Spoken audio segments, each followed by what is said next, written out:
Isn't it interesting how you can easily create a system that will self-replicate, self-regulate, self-maintain, and will be mining carbon from the atmosphere and will come in with many secondary compounds, uh, more than we can even ever need, and all that carbon will become wood, will become biomass.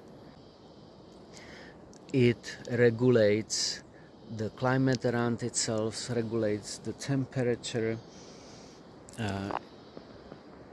Let's face it, we love it because we are their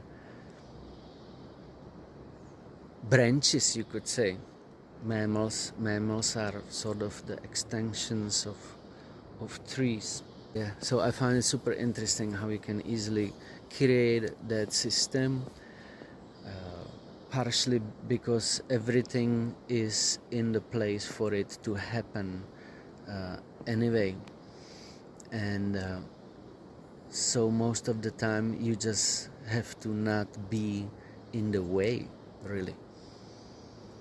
And then of course genetically you can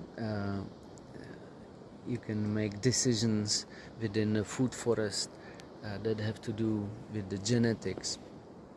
But primarily, remember, you are mining carbon, you are making your place more livable by providing protection from the sun and other elements.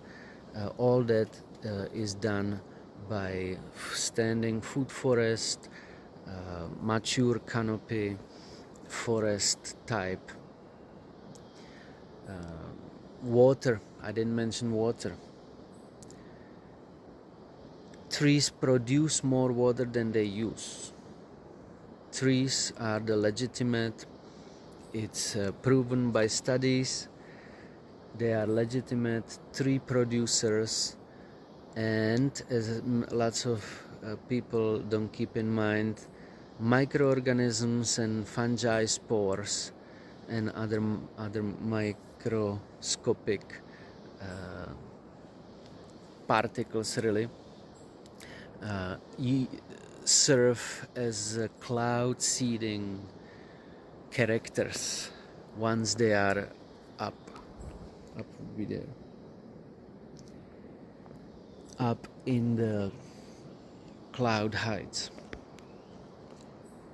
So I find it super interesting how you can easily create such a system that's so complex, that has such a massive meaning for us. Entire culture stands or is resting on top of nature, right? And so from that point of view it just makes sense also